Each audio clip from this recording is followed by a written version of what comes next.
Good morning, everyone. I'm Pranavi, your host for today. I welcome each and everyone for today's Sadgun Meet. This is our 273 virtual webinar. Topic for today is Fundamental Concept of TRIZ, the Theory of Inventive Problem Solving, which shall be taken by Mr. Prashant Nasri.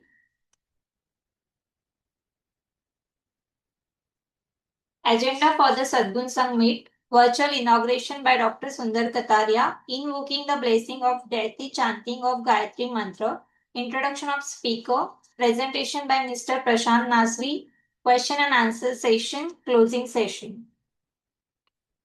Dr. Sundar Kataria, Chairman and Managing Director of ICS Group Companies, Sadgun conceived and led by Dr. Sundar Kataria, driven with a mission to elevate the quality, safety and environmental awareness levels of industry. Sadgun is a series of educative, informative events aiming to illuminate professionals on possible solutions to current issues of industry and economy. His designation and organization, Chairman and Managing Director of International Certification Services Private Limited, Academic Qualification, Mechanical Engineer AIM, Honorary Doctorate, Business Management, Experience, Nuclear RAP. He started his career in building India's first nuclear power plant at Rawat Bhatta, Kota, Rajasthan. Oil and Gas EIL. He contributed in developing India's first oil and gas field at Bombay High. Since its inception, DNV, he was a head of industry and offshore development with DNV for 2 decades. ICS, he is a founder of a first Indian conformity assessment and inspection body known as International Certification Services Private Limited, which is a provider of a total quality solution under single umbrella with a wide spectrum of services. Achievements and awards. Lifetime Achievement Award of NACE Kokon received several national and international awards. Now I request Dr. Sundar Kataria sir to virtually inaugurate today's session.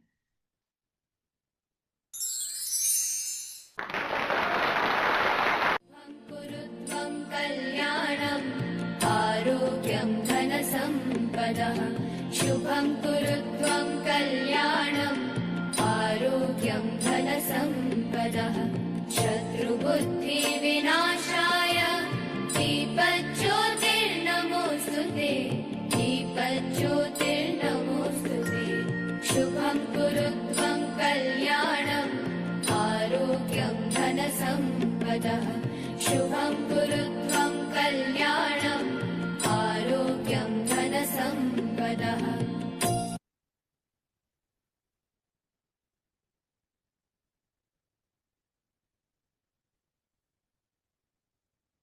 Please join us for the recitation of the Gayatri Mantra.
Introduction of the keynote speaker.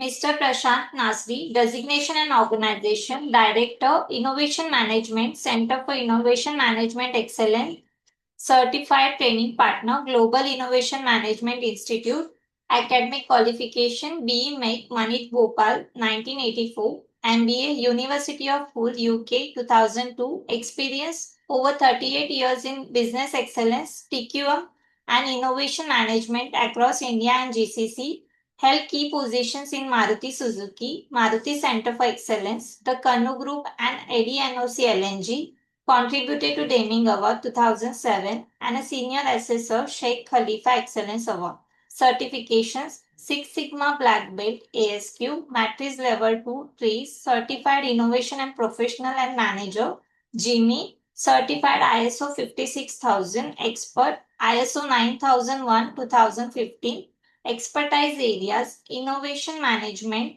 Quality and Business Excellence, ISO Systems, Lean Six Sigma, TRIZ, Kaizen, FMEA, TPM, SPC, MSA. Welcome, Mr. Prashant, sir. Over to you, sir.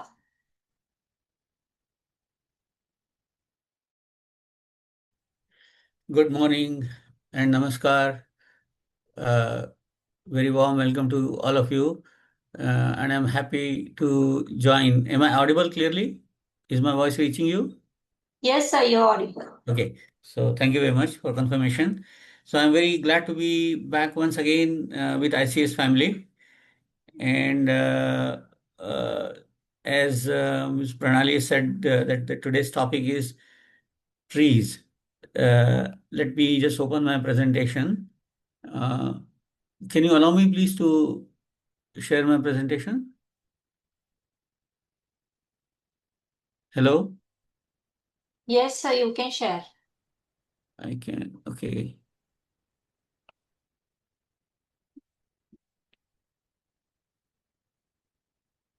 Is it visible on the screen? Yes, it is visible. Okay. So once again, a warm welcome to all of you on this introduction program on theory of inventive problem solving, or it is known as TRIZ. I am Prashant Nasiri, and I'm from Center for Innovation Management Excellence. So before I begin, just I'll take half a minute to tell you about Jimmy and Center for Innovation Management Excellence.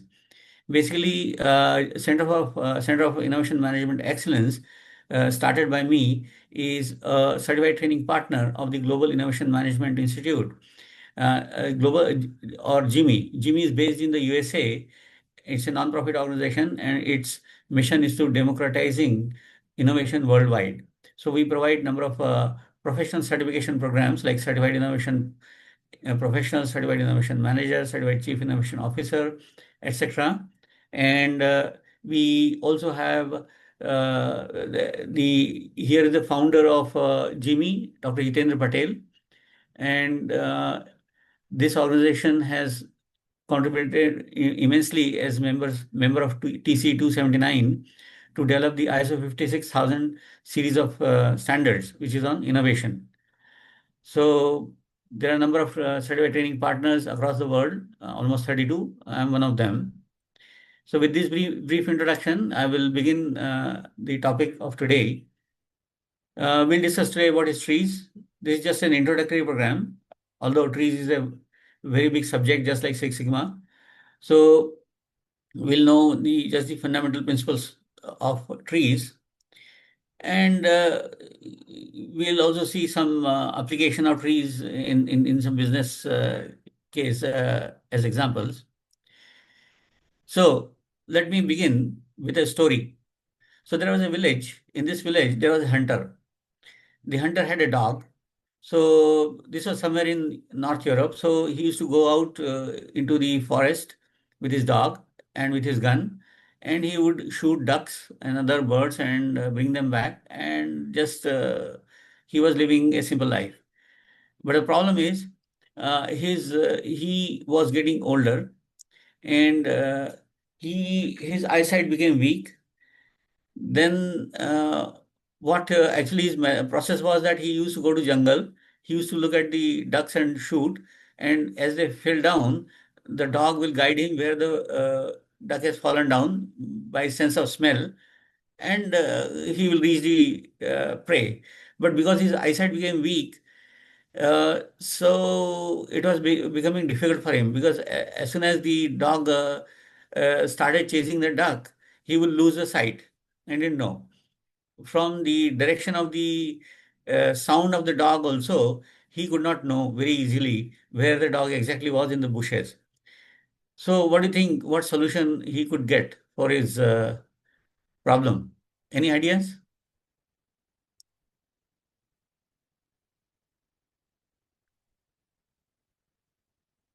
Anyone could say some idea?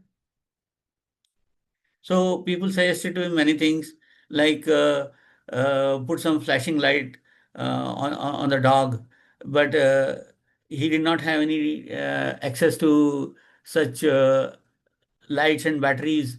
He was a poor man, did not have uh, any resources of that sort, and plus he was living in a village. There was no technical help available there.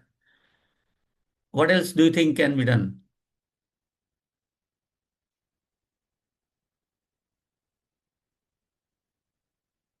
Okay, so basically, to solve such problems, uh, sometimes we can solve problems by using technology, by using some sophisticated root cause analysis, and this in that. In this case, root cause analysis is of no use because his eyesight has become weak, and there's no point uh, going into the root cause of why his eyesight became weak. He needed a solution. So, uh, trees is a subject which is based on certain principles which help us find out inventive solution, which generally we tend to overlook because of our training in analytical problem solving. So, one of the principles in trees is use the locally available resources and which are low cost resources. So, for him, the solution was very simple. There were many stray dogs in the village, so he caught hold of another dog. Now he had two dogs. So he would put one dog on leash, the other dog he will let loose. The dog will chase the prey and he will bark. So the other dog will guide the hunter to the first dog, and that's how he could get his work done. So the whole point is that finding elegant, simple solution using resources which are readily available, that is the main focus of trees. As we, if we talk about inventing, right? So like in Hindi we say, आवश्यकता आविष्कार की जननी है. So when there is a need, like we face a problem actually, uh, and we need to solve the problem. And what is the problem? Gap between what we want and what we have. So what you want and what you have, there is a gap, and that is our uh, problem. And this problem is the source of inventions. And most of the inventions in the past have happened because people had some problem, isn't it? So when we talk about inventing, what normally do we think? We think that inventing can be done by somebody who has a super intelligent brain, who is a genius, or there is a flash of inspiration, like eureka moment. Okay, and these are the two sources of the inventing process. And inventing is a black box process. This is our general assumption. I hope I'm audible and there is no problem. Hello. Yes, sir, you're audible. Yeah, okay. So I just wanted to confirm. Um, just give me 1 minute. Let me. All right. Uh, so the paradigm is that inventing is a black box process. Only geniuses can invent, and it is a divine flash, comes from the heaven, and then people get ideas, and then they can solve some problem, and in an inventive way. Otherwise, normal people like us, we have to learn analytical techniques, we have to do root cause analysis, we have to try, we have to make mistakes. So there's a process of trial and error in finding solutions to the problem. And famously, Thomas Alva Edison, the famous inventor, he used to say, inventing is 90%, 10% inspiration and 90% perspiration. So even if you have a divine flash, you have to make lots of trials and errors to actually achieve a solution. And trial and error is a very costly process. So as the saying goes that Thomas Alva Edison actually tried more than 6,000 experiments to invent a light bulb. He tried all kind of filaments, um, carbon, metal, even his hair. Finally, tungsten filament worked, and he solved his problem. So that is why if you look at the statistical data, This is based on some research, which basically said that if we have 3,000 raw ideas, and many companies have suggestion schemes, people give suggestions. So out of the 3,000 raw suggestions, only 300 actually are getting submitted because they are worth writing on paper.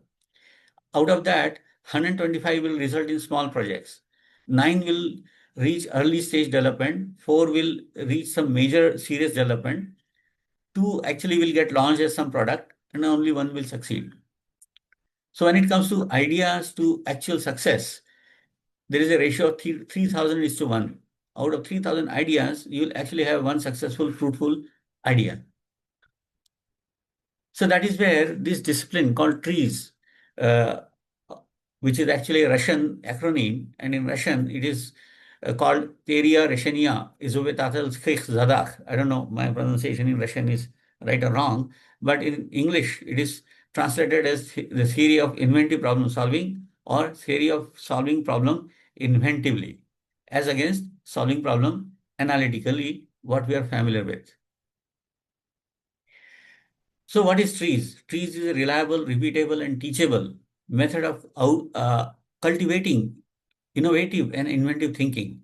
So if you want somebody to become inventive or like an inventor, can you teach? So TRIZ is a repeatable, reliable, and teachable method or learnable method, which can be learned, which can be taught, right? So it is not a black box process. So how it came about? So the originator of TRIZ is Genrik Sulovich Altshuler, was born in 1926 and passed away in 1998. So he was a resident of Baku, Azerbaijan, which was a part of USSR. So all the tools and techniques in quality have come either from the USA, like all the statistical methods, and or Japan, like all the Kaizen and all such kind of uh, methods of quality management. Now, TRIZ actually came from USSR. So he was a very smart person right from his childhood, and he got his first patent when he was in ninth grade. He solved some problem because he was living beside the sea, so he was fond of diving. So he devised a new diving apparatus. He got a job in USSR Navy, uh, and his job was to register ideas. Lots of engineers were sending ideas, and he was working in an office where his job was to register ideas. He started thinking, how come engineers are coming up with wonderful ideas to solve problems, amazing ideas. So he basically looked into the archives, screened almost 200,000 ideas, sorted out 40,000 ideas which were actually worthwhile, and then studied and found there was some pattern. There was some pattern in thinking of the engineers across divisions like mechanical, electrical, whatever. So actually realized that there are different levels of inventing. Like level one is it is just a simple, obvious solution somebody is providing to a common problem. Level two is improvement in existing system by adding some features and increasing its cost. Like initially when the mobiles came, they were very simple, but people went on adding features like camera and other things. So now mobiles, of course, became more costly, but because of technological development, they become cheaper also. That's a different issue. But this is a process of adding new features to an existing product. Level three is inventing inside an existing overall concept of a system. For example, like you have a machine tool, you make it a CNC tool, machine tools, or the bank extends its services through ATM, automatic teller machines. Then level four is invention outside the existing overall concept. For example, drones. It was like based on a different principle than an aircraft, and the application of drones is different from that of an aircraft or aeroplane. And level 5 is pioneering and essentially new system based on a new discovery. For example, nanotechnology is an example which has generated to large number of solutions like desalination of waters. water, and many other applications. So level 5 generally comes from pure scientific research, but level 1 to level 4 are basically adoption of what technology is already existing. So the story of trees is like this Altshuler, when he was working in 1940s, in 1946, the World War ended, and there was a, Russia was aligning with USSR, sorry, the USSR was aligning with Western powers. So they captured Germany, and then they started dividing the spoils of the war. So Genrik Altshuler wrote a letter to Stalin saying that don't ask for hardware because it will be rusted after a few years. Ask for the patents library of Germany. Now, Stalin didn't like this idea, so he put him in prison. So in the prison, Altshuler met many other scientists and engineers, and he gradually started discussing his theory, and he developed this theory in the prison. After he was released in 1954, when Stalin died, so to earn some living, he started writing science fiction books and puzzle books for children. Then he wrote his first book, How to Invent, in 1961, and went on uh, talking about his theory, teaching others, giving seminars and all that. Finally, when USSR broke at the end of this Cold War in 1989, his disciples started going to Europe and USA, and that's how the world came to know about this theory. So since then, uh, especially late 90s, a lot of companies have adopted trees, and they include very big names like Ford Motor Corporation, General Motors, IBM, Intel, in electronics, Samsung, uh, NASA, all big names are there on the list. Samsung is one of the biggest adopters of trees. They started this program in 2000. They trained more than 20,000 engineers, and they actually increased their revenue. Why? Because their rate of patent generation skyrocketed, and Samsung was able to compete uh, with Apple in the space of mobile phone segment. So their patents, as you can see, skyrocketed between 2002 to 2012, and this was because of trees. And not only that, Intel also adopted trees. Uh, so so it is a well-known methodology. May I ask you a question? How many of you already know trees? Anyone who knows trees? I have a small idea, that's all, not Dr. Prashantji, Suresh here. Yes, sir. I have a small idea that not very in depth, just a small idea. Yes. Okay. Sir, Okay. I do have, sir. Oh, wonderful. So you already have studied trees, or you done any Yes, studies sir. on it? I had studied, sir. Uh-huh. Just out of the interest, as a part of professional development or in academic institution? Sir, as a part of my PhD. PhD. Oh, wonderful. Wonderful. So great. So this is basically a very uh, basic level of program. So please, if there are any questions, please help me out. Okay. So now, so let us look at what actually trees is all about. So actually there are three streams in trees. First one is creative imagination development, because Altshuler believed that developing imagination is very important. If you want to be an inventor, you have to have a great capacity of imagination. Second stream is inventive problem solving, and he has given many tools and techniques for that. And this also is useful for risk identification and mitigation. There is a technique called AFD, anticipatory failure detection, where TRIZ principles are used to understand how a system can fail, and that can help us in our failure mode and effects analysis. Uh, the third is strategic forecasting and intellectual property development.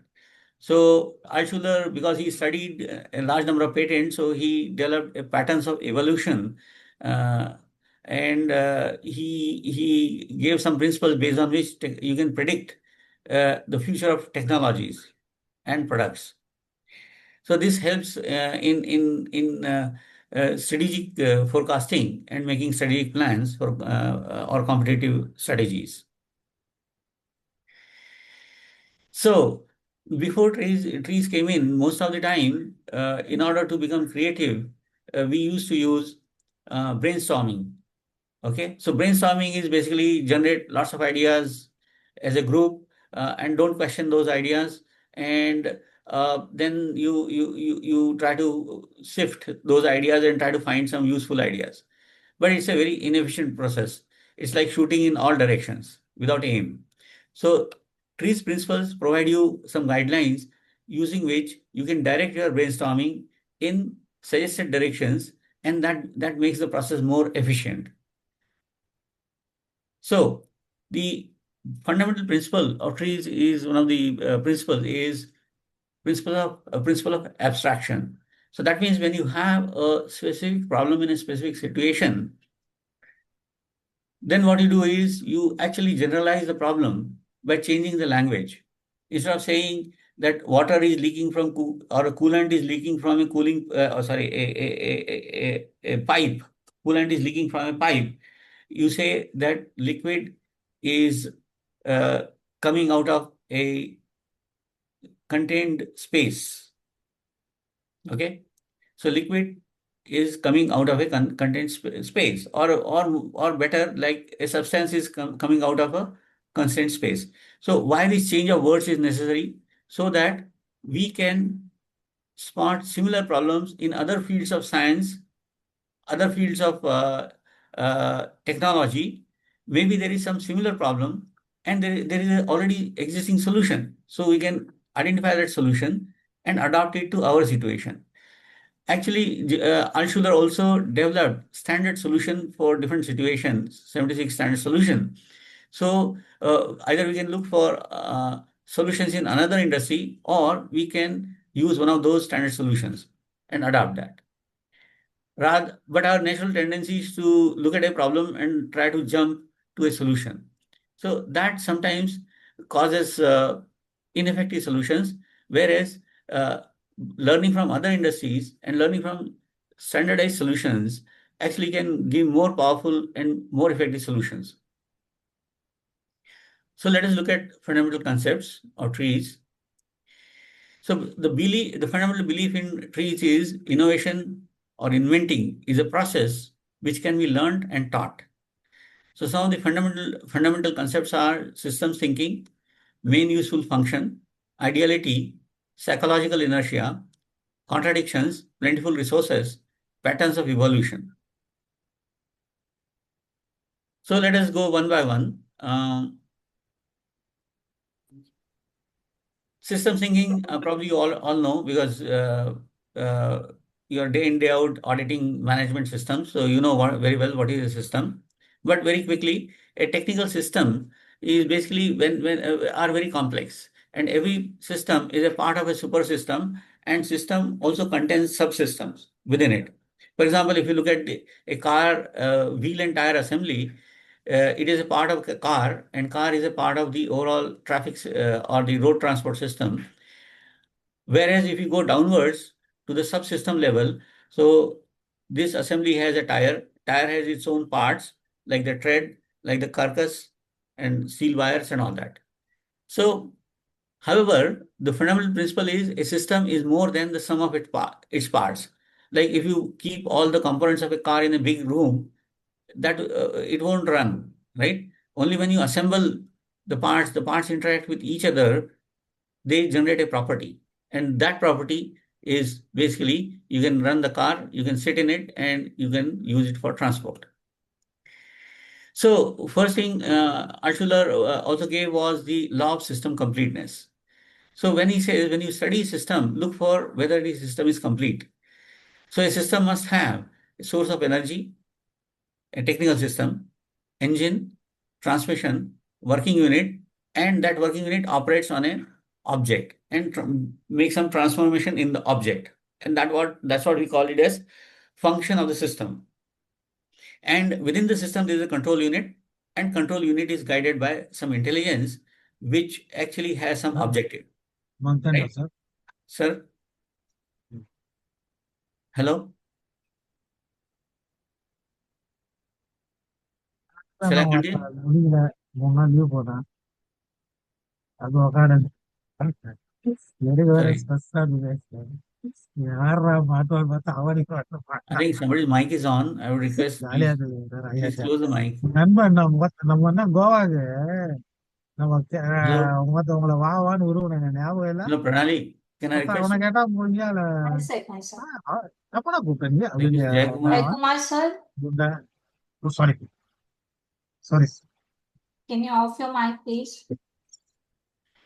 Okay, so let's take the example of the famous story of Arjuna, who when he was learning from Guru Dronacharya, we know the famous story. Guru asked him, "What do you see?" When Arjuna was taking an aim, he says, "I only look at the eye of the bird and nothing else." Right? So in this situation, so bow and arrow, let us look at it. So suppose this is a system. So what is the source of energy? The source of energy is basically are the muscles of Arjuna. Okay, and then engine. Engine is basically the bow, which is taking the which is actually storing the energy. The transmission is the string, which is pushing this working unit, which is the arrow. And the controlling is by Arjuna's eyes, taking an aim, and his arms. And object is the bird.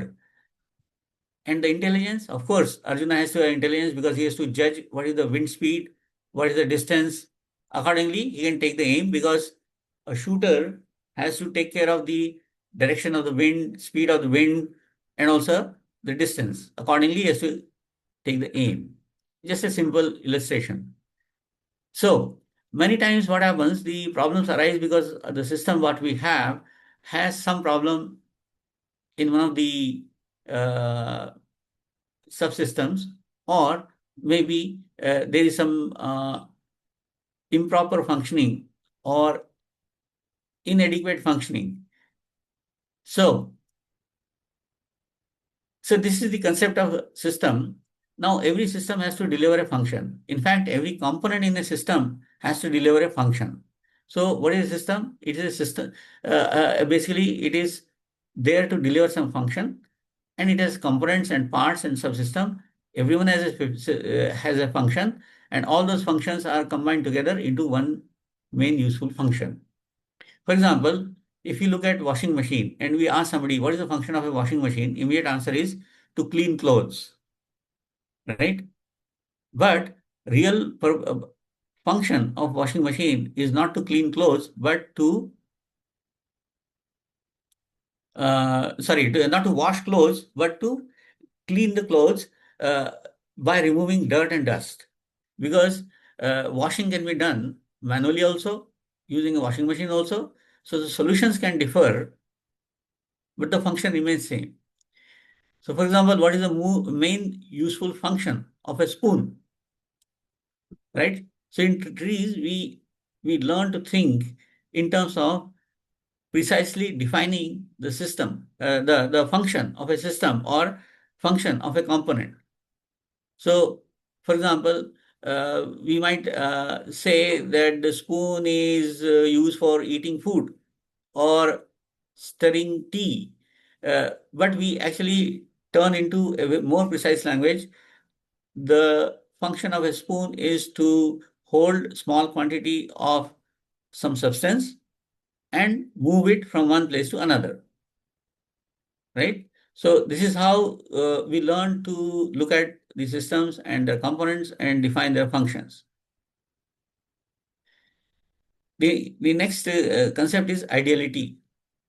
So what is ideality? Ideality means we want to have a system which can deliver us the useful function without any cost and without any harm. Because value is defined as sigma or summation of all benefits we are getting divided by summation of cost and harm.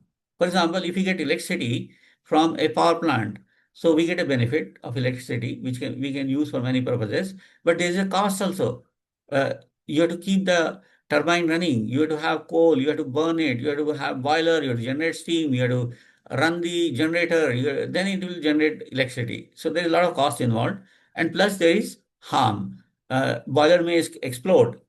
Okay, then there can be serious accidents in power plants. Also, electricity has got its own high voltage electricity because it has to be transmitted. So now, if we have solar panel on the other hand, we get the benefit, but the running cost is almost zero. Of course, there is a capital cost, but the running cost is almost very negligible. All you have to do is just make sure that the solar panels are maintained clean. You have to remove the dust and all periodically. And the harm also is considerably reduced. The risk of all these accidents is considerably reduced. Of course, solar power plant can also have incidents of fire due to electricity or due to solar panels getting burnt off due to dust parts. And that is another. But the risk is considerably reduced. So when we start looking at a problem, immediately our starting point is ideality. How can I have infinite value? That means I get all the benefits without any cost and without any harm. So the guiding star is ideal final result, which is how can I get all the benefits without any cost or without any harm or without any risk? Or the magic question is, if there is a problem, how something which is causing the problem itself can remove the problem, right? कांटा कांटे से निकलता है, as we say in Hindi. How to हम कांटे को कांटे से कैसे निकाले? I hope everybody understands Hindi. So let me give you an example. In Mongolia, the main industry is sheep rearing. So they have uh, people who own large number of sheep, like maybe 5,000, 6,000, and then they are nomadic. They go from here and there.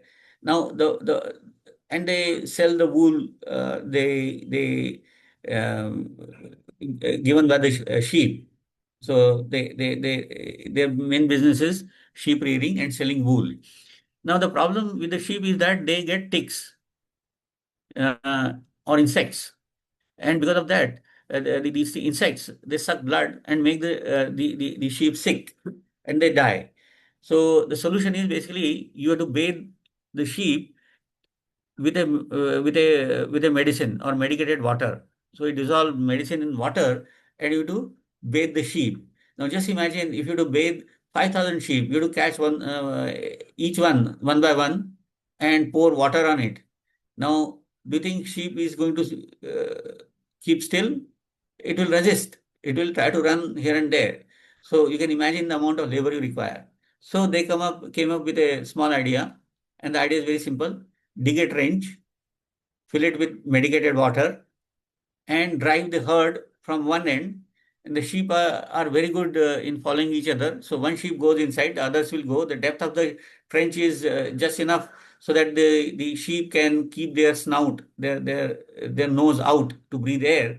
And as the sheep walk, during that time, the medicine is applied very properly, and the length of the trench controls the duration of time for which medicine has to be effectively applied. So the labor is zero. Of course, there is cost of medicine and other things, but uh, the problem is solved by sheep themselves. So Altshuler, he always talked about ideal system, and he says an ideal system actually is no system, because we don't need a system, we need a function. Okay, all the harmful effects are associated with the solution or with the system, not with the function. So suppose we had to travel from Delhi to Jaipur. There have been many solutions. We can go by rail, we can go by car, we can go by flight, but every solution has a cost and also some risk. Ideally would be we just, like the yogis, sit in meditation, think about Jaipur, and open our eyes after some time, and we are in Jaipur. That's the ideal solution. So that is the starting point in TRIZ to solve any problem. let's say, suppose there is a park, and in the park, the problem is people are causing a lot of litter. They come for picnic, they eat, they drink, and just throw the garbage around. And the municipality has to spend money to hire people to pick up all the garbage and take and clean the park. So, what is the solution? So, what is the solution for this system? Say this situation. So, the municipality put some signboards appealing people, don't litter, please use the dustbin. Still people are not following it. So they put another signboard, uh, you'll pay fine if you litter. Okay. Uh, they also put the amount of fine.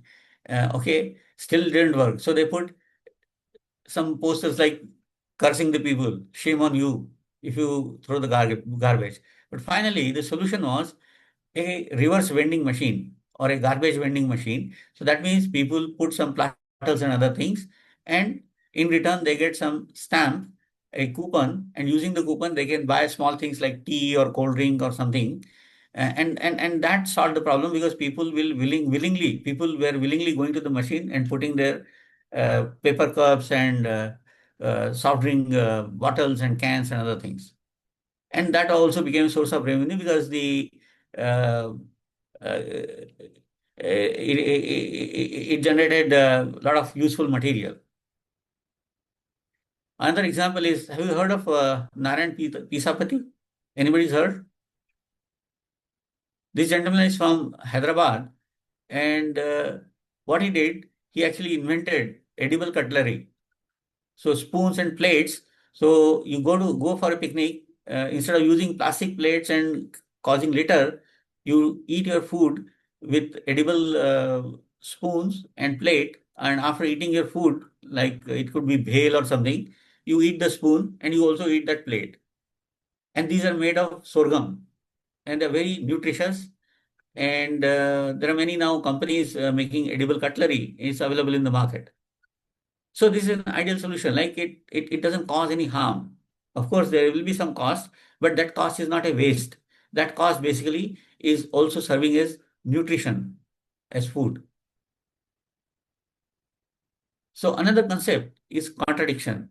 Now we want to go towards ideality, but on the way there are hurdles, and these hurdles are contradiction.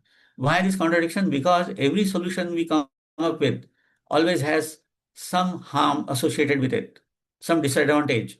So uh, like Thomas Sowell, he was American economist. He said that many of today's problems are results of yesterday's solutions. For example, we have plastics. Plastic was a great solution. It's source of cheap material which replaced many other things. But however, the plastic itself has become a problem because it is causing a lot of harm to the environment. So every solution creates a new problem, and that's where we get contradiction. So there are two types of contradiction: system or technical contradiction and elemental or physical contradiction.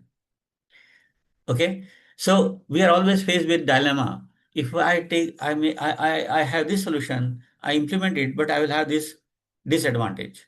Like for example, if we increase the speed of a car to reach some destination in a lesser time, it will worsen the fuel efficiency.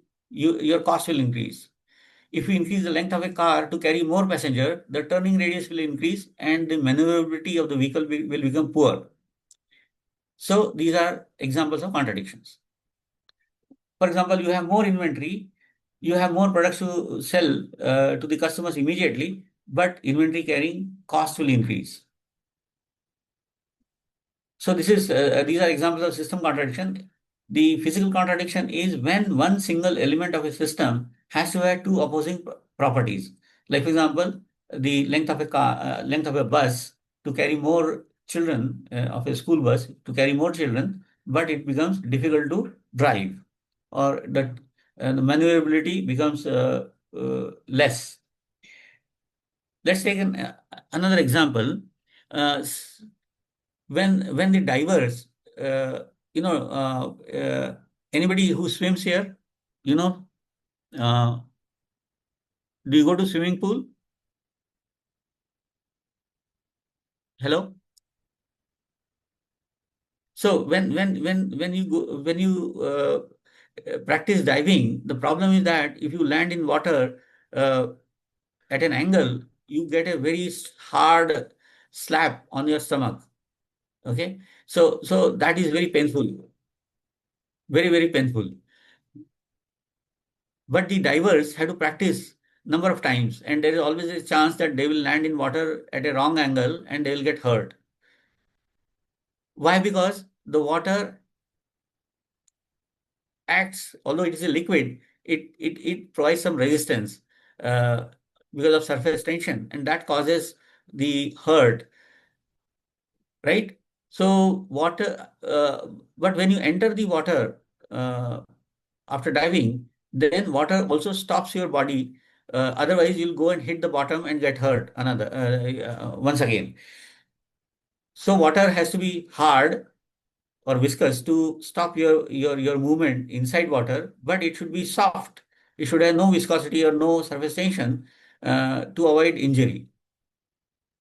So this is a typical physical contradiction. Water should be hard, but water should be soft. So how this problem is solved? Any idea? Any idea?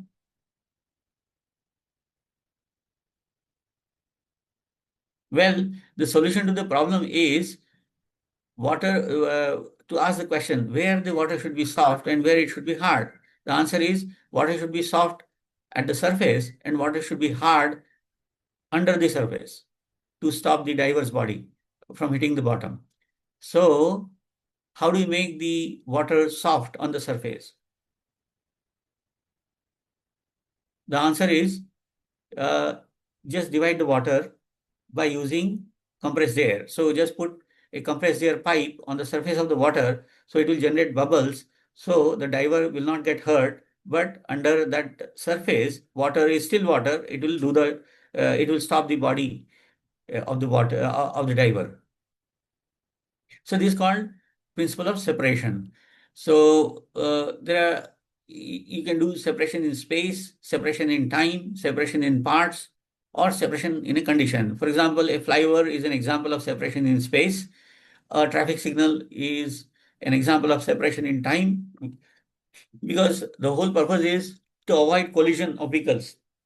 Vehicles are coming from this direction and also perpendicular direction, and they can collide with each other. So flyover avoids that by separating the two paths in space, and red light uh, avoids it by dividing the time.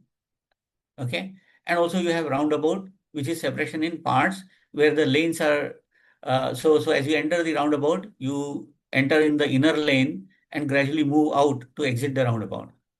And also, like a drawbridge, it is separation in a condition like when a ship is coming in a river, the bridge opens and allows the ships to pass.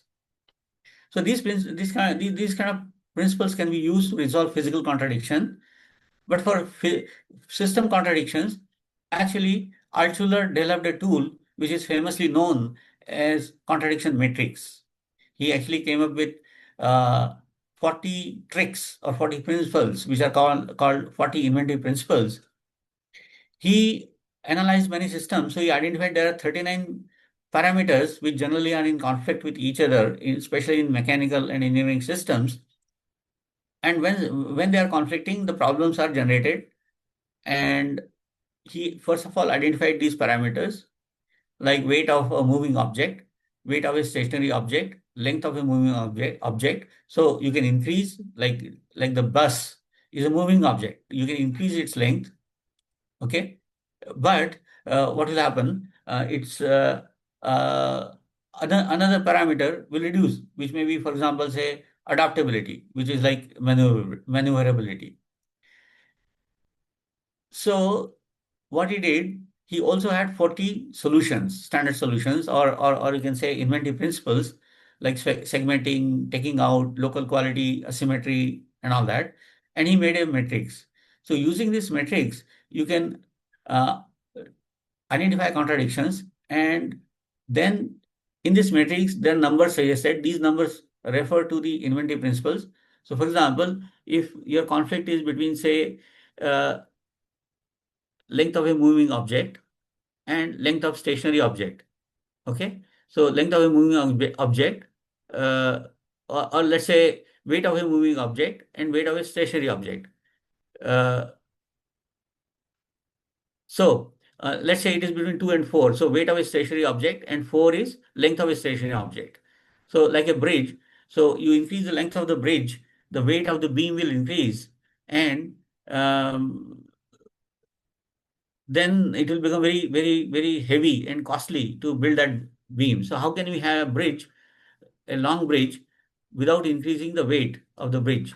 So here the inventive principles are 1, 10, 29, and 35. So you can go to the list of inventive principles. One is segmentation. Okay, that means you break the bridge down into small segments. Uh, 10 10 is preliminary action. You can use pre-stressed concrete. 29 is pneumatics and hydraulics, and 35 is parameter change. So these are not perfect solutions. These are directions of thinking in which you actually can do brainstorming. For example, hydraulic and pneumatics. Suppose the bridge is on a river. So how can I use the water to support the weight of the bridge? So maybe it could be a pontoon bridge. So that means a floating bridge.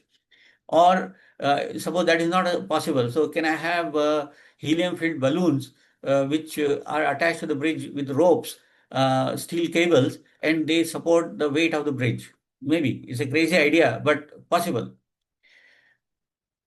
So suppose there is a practical business example. There is a packing and moving company, and then this company is basically moving houses and offices.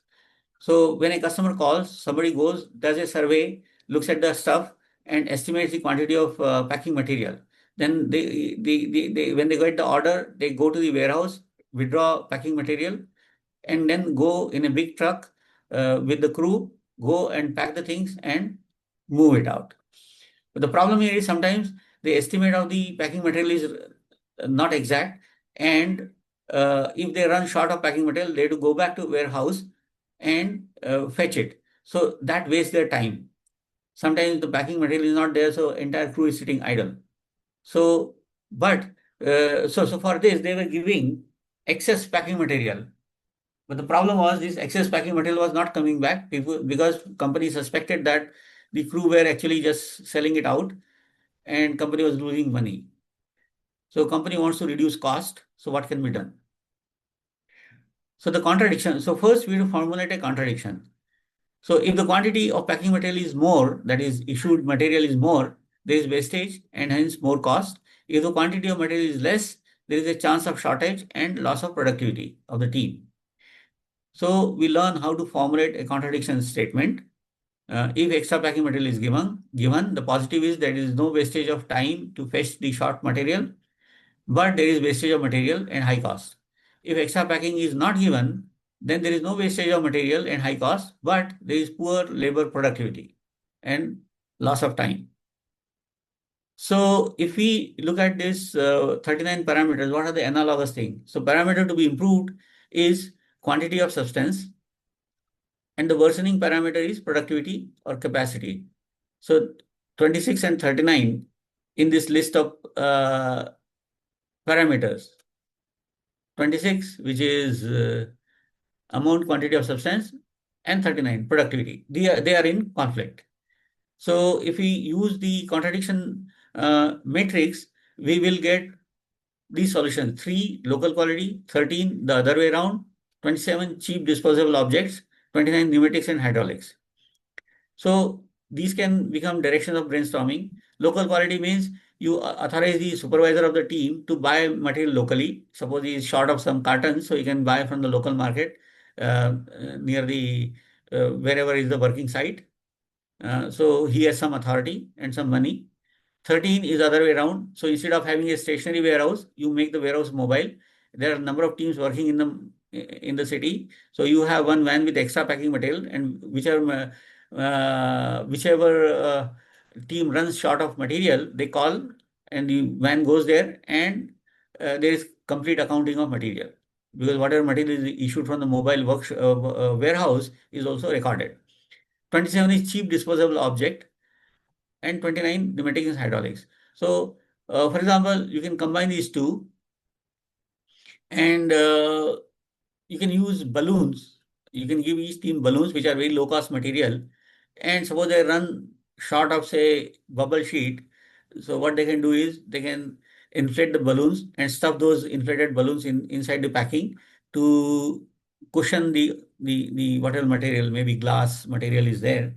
So this could be a solution. So likewise, we can use contradiction matrix to formulate contradictions and solve them inventively. Another fundamental concept is plentiful resources. So I also believe that every system has plentiful resources within it. We have to identify them and we have to use them intelligently to solve problems. Okay. So there are plentiful natural resources, and there are already available resources. So resources could be functions, fields, information, ideas, substance, space, time, or trends. So we remember them as fistful of resources. Sometimes the resources can also be harmful and they can generate harm. So we have to use the resources in such a way that no harm is generated, but our problem is solved. For example, a person is a resource, but within the person there are multiple resources, because a person has number of attributes like intelligence, education, attitude, experience, personality, and so on. And you can combine these resources to generate a new resource. For example, you can combine the intelligence, education, and experience of a person, and that person can write a useful document or a book. Or he has a positive attitude and he has good beliefs, so he can become a source of motivation to a motivational speaker, for example. So, actually, Altshuler developed a database of scientific effects. In physics and chemistry, we learned about large number of scientific effects, like for example, Bernoulli's theorem, and different kind of other like Seebeck effect, Peltier effect. So he identified the readily available resources like magnetic field of the Earth, like gravity of the Earth, which are available for free. Air is available, and many other resources can be generated by using scientific effects. So he generated a database of scientific effects. And not only that, there is also a database of biological uh, uh, solutions. Like we can learn from nature, because nature is the largest R&D lab in the world, which has been working for millions of years. And organisms have solved the problems in such a wonderful way, which can be adopted in our engineering problem solving. For example, the bullet train, earlier it was shaped like a bullet, but it was causing sonic boom when it entered tunnels. So what they did, they studied kingfisher, and the shape of the beak of kingfisher is such that kingfisher can have a very silent dive in the water. So they adopted that shape and the problem is solved.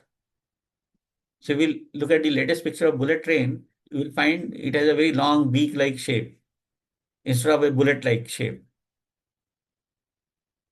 So let me give you an example how we use resources. Actually, I was working in a company called the Kanu Group in Dubai, and we had a division which was selling engineering uh, products and services to oil and gas industry. So they wrote their vision as mission as providing inventive solutions or innovative solutions to customers' engineering problems. So we made a process. Every engineer went to a customer. We asked him to ask, what is your problem? So they will come back with problems. We'll make a database of the problem and we'll try to find what existing solutions we could provide and sell to the customer. So one engineer went to a tank farm, and he asked, what is the problem? So the people said that the tank farm, large tanks which store millions of gallons of crude oil, and the level indicators don't work.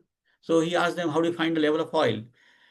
So they said, we go to the tank with a big hammer, we bang the tank, and from the sound we figure out whether it is 1/4 full, 1/2 full, or 3/4 full.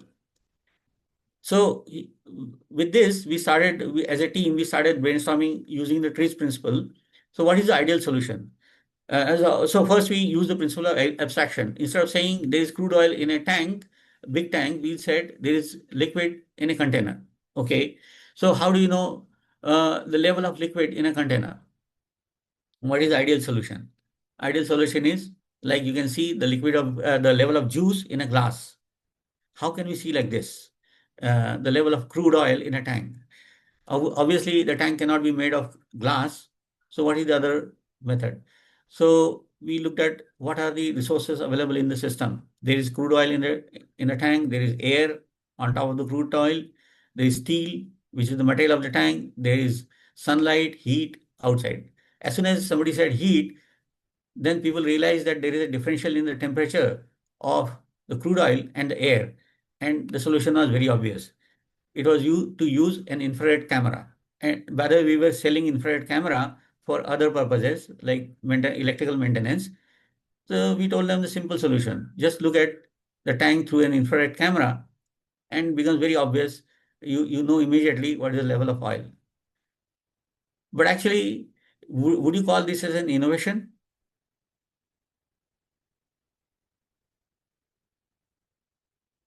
Actually, it was not an innovation because it did not generate additional revenue for our company because customer already had the camera. It would have been an innovation if we simplified, because the infrared cameras are generally costly. If you could develop some small low cost camera just for this purpose, uh,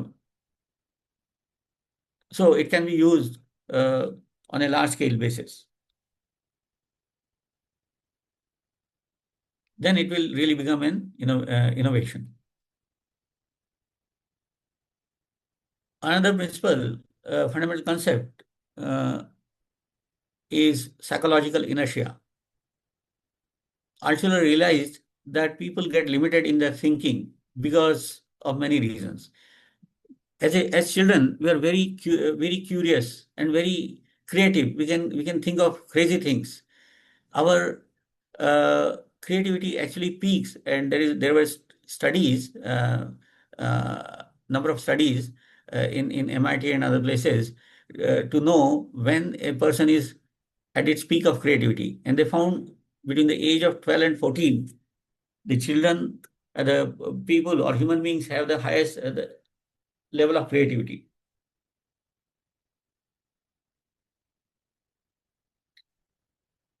But as we become older, we are subjected to education, and that reduces our creative thinking.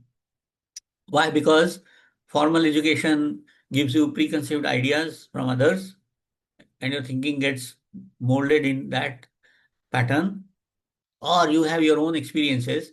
So these shape your perceptions and ideas, and your imagination starts getting limited. And Einstein said that imagination is more important than knowledge because knowledge confines us to what we already we know or the humanity knows.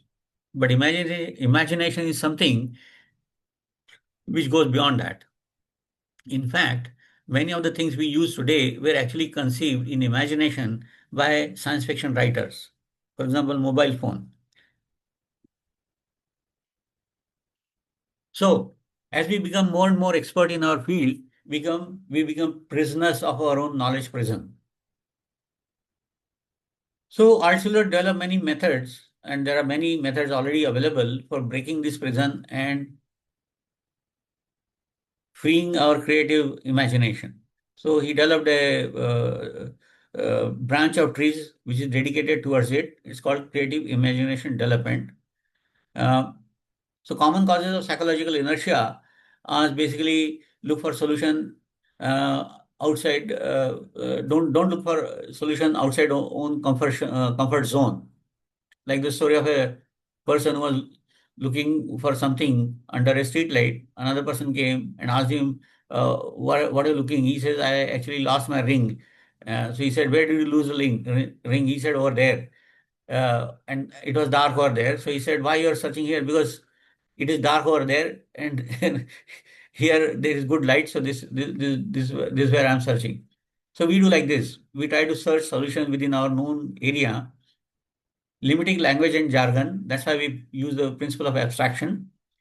Limited knowledge to discover hidden or resources and mechanism. It requires some training to know the available resources, know the scientific effects, know the other principles to combine those effects or those resources and generate more resources.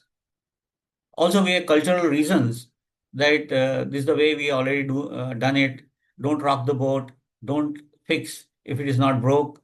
Not invented here. So these are all cultural prisons we are in.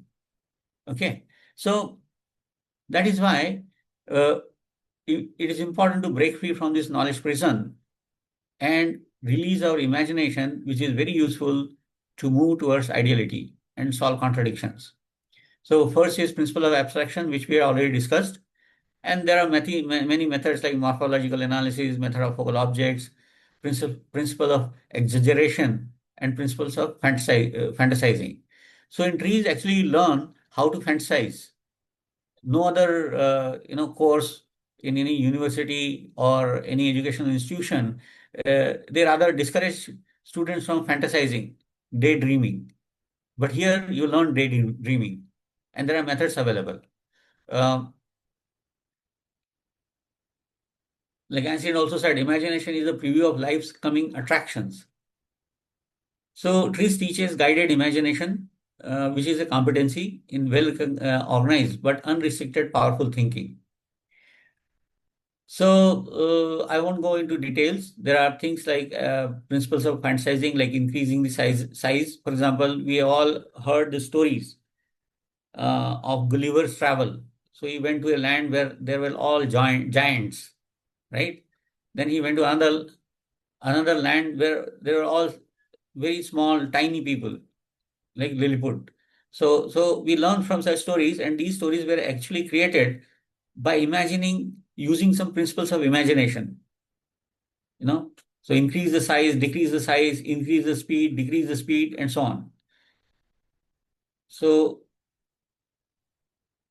and the last principle, fundamental concept is patterns of evolution.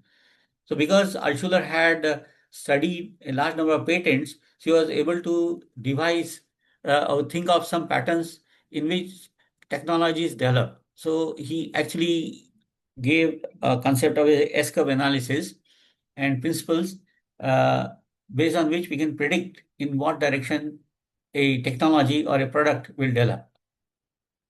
And there are many other tools like nine window analysis and all that. So which are very helpful and useful in uh, doing strategic planning, especially for those companies who are into uh, uh, designing and producing products. So S-curve has got its own rules.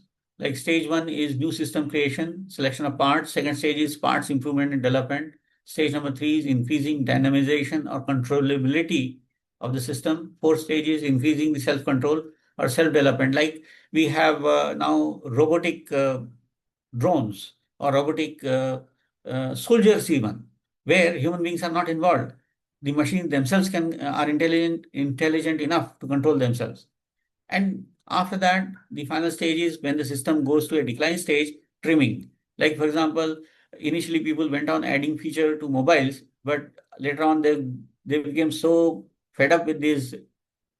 Like a lot of people started going back to, especially CEOs, they don't want disturbance and distraction because mobile phones create a lot of distraction. So they are going back to the old fashioned that Nokia phones, with which you can only do calls, no internet.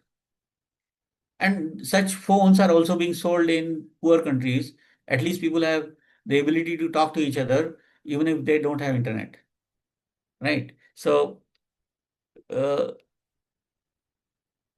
so TRIZ has a huge body of knowledge, which includes the laws of system evolution, scientific effects.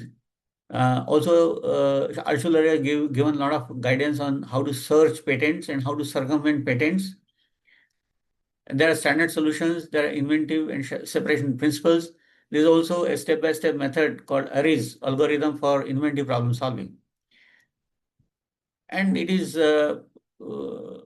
surrounded with the creative imagination development Uh, so, uh, uh, so TRIZ is a very popular discipline these days, and also it is getting integrated with Six Sigma.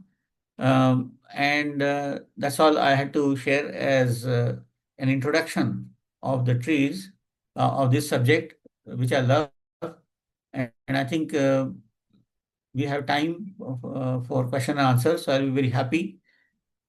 And rather than question and answer, I would say discussion, because we already have in the room people who know TRIZ. So let us start our discussions, share our knowledge, share our learning. So I'll stop here and over to you, Pranali ma'am.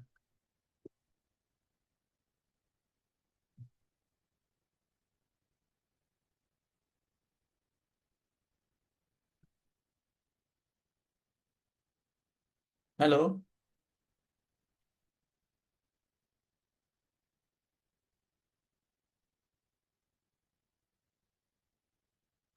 Hello.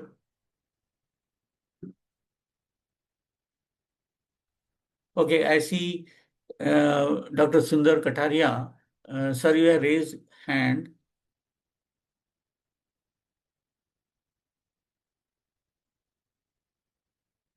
Hello. Something wrong.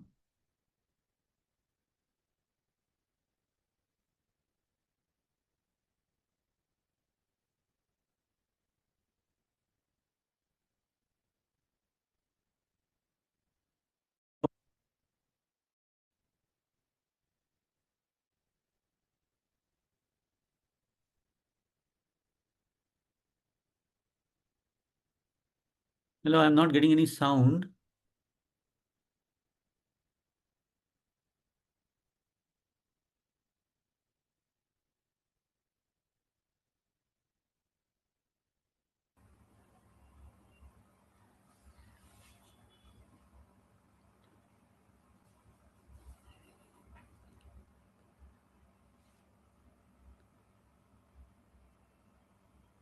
Yeah, good morning, sir. Good morning. Sorry, I was wondering there are some technical problems because I'm not getting any sound. Yeah. Actually, Dr. Kataria has raised the hand, Yes, yes, yes, and it was wonderful session, and has created a lot of questions in our mind itself, where it was hidden somewhere. I'm Anand Pal Singh, Vice President, North in right. ICS. So it was. I don't have any questions. I think Dr. Kataria will be asking because. Yes, sir. I was wondering that Dr. Kataria was not able to unmute himself. So that is how I enter. Otherwise, your session was really very good and eye-opening. And although it is very common thing, but these common things generally we leave behind. As you are told that our learning phase, 12 to 14 years, the wonderful time where Yes. we have a lot of inventions and everything. So it was very useful, and I think Dr. Kataria now. Thank you, Anandji. Thank you. Very well done, Mr. Prashant. Really, we could hear a lot of experience directly you have given, I can say, from the horse's mouth. So you had such a vast experience on innovation. So that is my compliments. Thank you, And sir. what I could guess, of course, there are a lot of things in innovation, but many times we find we have solution of the problem or issues within ourselves. Yes. However, we look outside and we get lost. So what do you say about this? How we can solve this problem? Right, sir. Actually, the same question I also had. I learned trees. I was initially very excited, but then I thought that okay, trees does not use analytical thinking, but still it has a structured logical thinking. So we are using our conscious brain. But if you look at the history, a lot of solutions, a lot of scientists and inventors have actually created solutions unknowingly from their subconscious brain. So to totally dismiss the process of the subconscious brain or subconscious mind is not right. Like TRIZ simply rejects the entire idea of getting the uh, eureka moment, I right? see. So, Very so good. So that is why if we get into mind sciences, so there are methods and you can learn things, and that's why I was also interested. Why not bring inside the innovation management discipline the processes of subconscious mind? For example, actually, Thomas Edison was aware of this. So the way he used to sleep in his lab was very interesting. In the afternoon, what he will do, he will sleep on a couch and he had a metal plate and a metal ball. So he'll hold the ball in his hand and keep the plate on the floor. And as soon as he started sleeping and went into deeper sleep, the ball will fall down and he'll wake up. It was not his alarm, but actually he wanted to maintain his state in alpha state of his mind. When the mind is half awake and it is very calm, and that is the best state in which people can come up with inventive ideas. As you know, Yeah, there is a theory of alpha, beta, theta waves of mind or the states of mind. yes, So there are many related disciplines, like you can uh, talk about meditation, and many meditation techniques are available. Even effect of music on mind, whether music can make your mind more creative.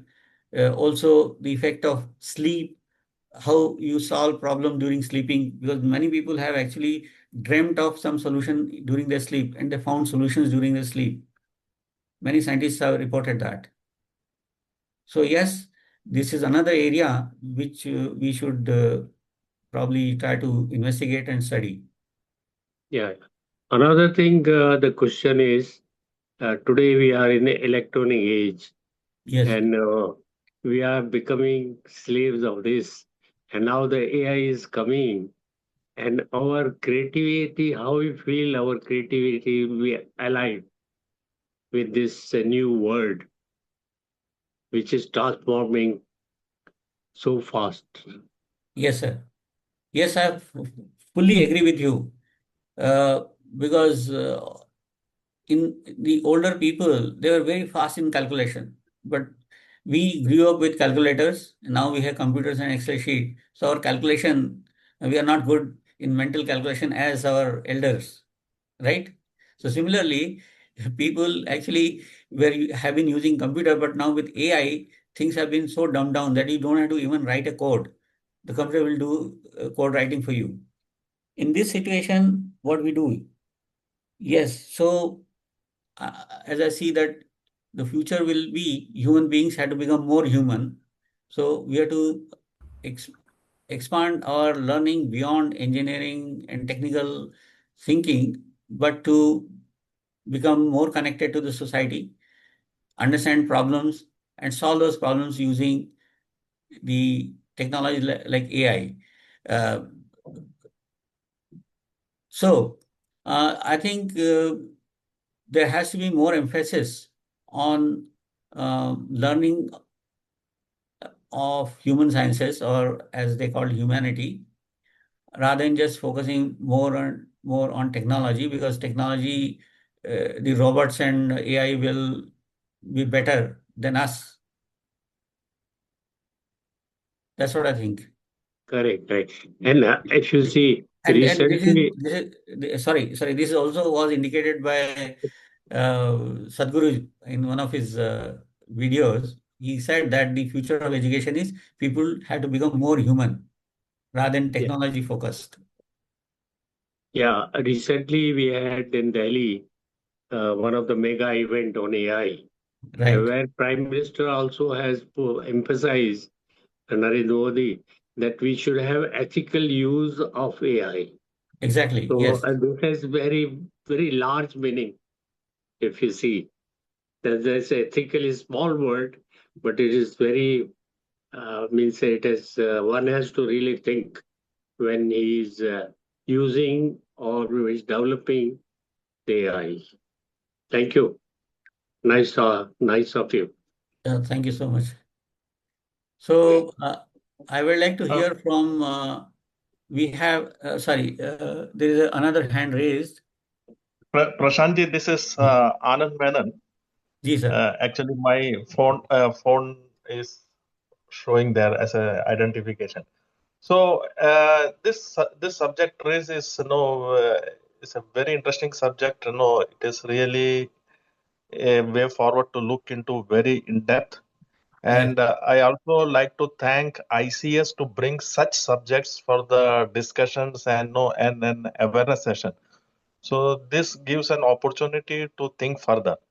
The one eye-catching point in your presentation was that you were mentioning about a gentleman who really started on the trace is from Yes. Baku, Azerbaijan.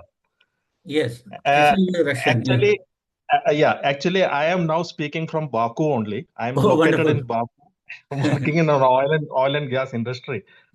So, so that's the. So it was a wonderful session. So we look forward such sessions. So thank you once again. My That's pleasure. all. I'm sure you will know more about Altshuler, his life and his knowledge in Baku. Yeah. That's what I already made a note of it, and I will try to go for a local library and try to get more information. Right. Thank you. Thank you. Sir, good afternoon. Yes, sir. Good afternoon. Is a TRIZ body of knowledge available on the Google? TRIZ body of, is it a Yeah, book plenty of or? things are available in Google, Yeah. on Google. But if you look at YouTube and all now, still the information available is very limited. Okay, very limited. So there are a lot of books written on trees, and especially the books written by Altshuler himself. There are 5, 6 books. And then there are many other people who have written books. One book by I'll give the reference. Buchnan Yeah. is very good. It is available on internet. Buchnan, something like that. His spelling is. Uh, You can WhatsApp me, no problem. yes. No. In fact, in my presentation there is a reference to it.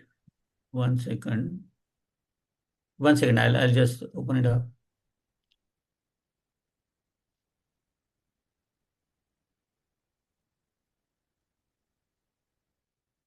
So here from Isaac Buchman, not Buchman, sorry. ISAKBUKHMAN, Trees Technology for Innovation. This is a very good reference book. Thanks, sir. Thanks. Yeah. I noted it down. Right. So in this meeting we have one lady who has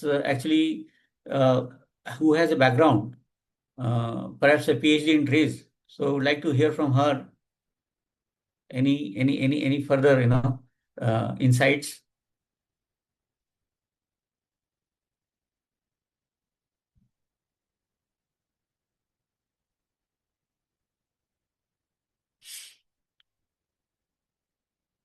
Okay, any other member would like to say anything? I request all delegates to unmute yourselves and ask questions. Alternatively, you may also type your questions in the chat box. Sir, in strategic forecasting, Yes, sir. for example, stress can, is it advanced level of TRIZ or how is it? Yeah, so TRIZ is used for strategic planning in 2 ways. One is basically to apply these patterns of evolution and try to understand where the industry is going to go. For example, wind turbine industry. So they have huge pillars on which wind turbines are mounted, and they are made of steel. Now 100 meters, 200 meters tall, 150 meters tall. They are costly. So one way is to replace the steel with concrete, cement concrete, maybe to reduce cost. But again, if we think of trees, so the tree says solid objects will become flexible, flexible objects will become more flexible.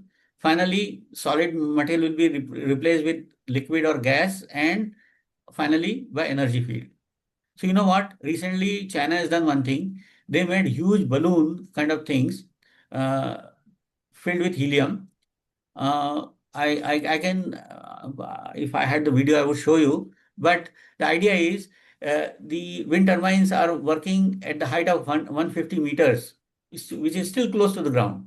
Now, these balloons are sent up in the air about 500 meters, and they are tethered to the ground with cables, and the turbines are fixed inside those balloons, where the balloons are shaped like a uh, uh, hollow cylinder, and inside that there is a turbine. That turbine generates wind turbine generates energy which is 5 times more effective and efficient, and the electricity is brought down from that height uh, by the tethering cables.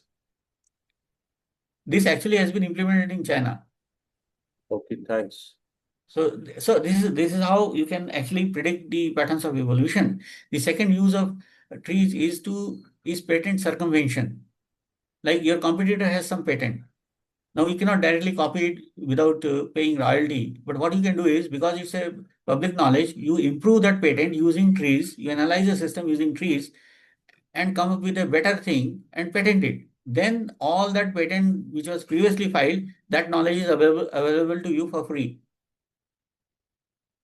For example, General Motors came up with an idea, like when you are driving on the road in dark, and suppose there is a human being or animal, you cannot see.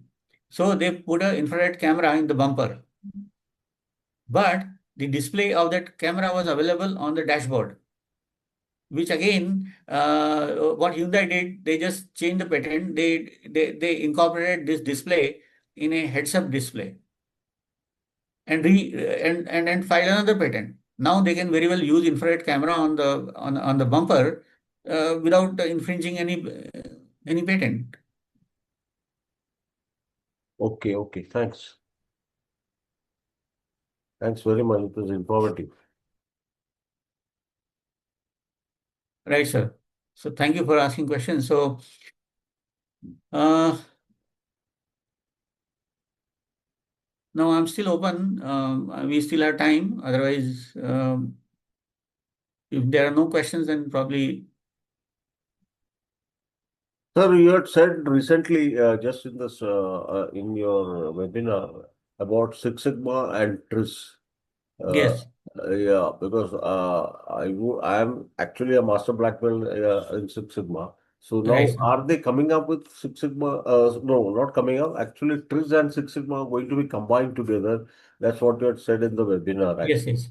If you look at the body of knowledge of ASQ, Yeah. so in master black belt courses and black belt courses, they are including trees little bit, because when Six Sigma has got two versions, DMAC and DMA DV. Yes, sir. So in this DMA DV, they're teaching trees for improving designs of products, Right, sir. Right. and Okay. also for problem solving also. Yes, yes. Some TRIZ principles can be used, because a Six Sigma team has done all the analysis, but when they want to find a solution, the improvement solution, they can use TRIZ principles. Okay, okay. Okay, sir.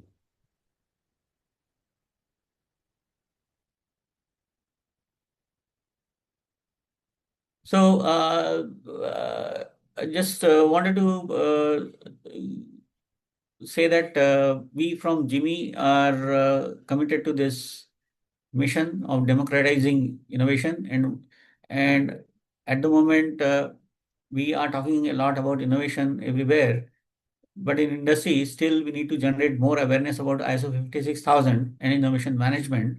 So that's what we are trying to do. I'll be very happy to partner with like-minded organizations like yours.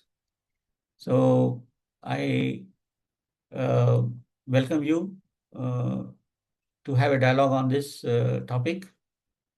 and I was very happy to be a part of this meeting today.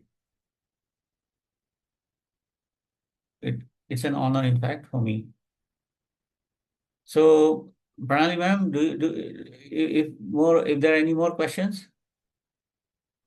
I see there's no questions anymore, so we are going ahead. Before that, I would like to sincerely thank Mr. Prashant sir for his insightful session on fundamental concept of TRIZ, the theory of inventive problem solving. Your clear and practical explanation of TRIZ principle inspired us to think creatively and approach problems in a structured way.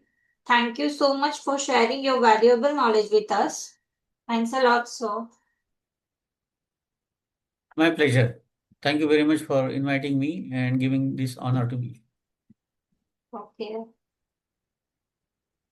So I thank Dr. Kataria also for his insights, and Mr. Anandpal Singh. Thank you very much for sharing your insights with us.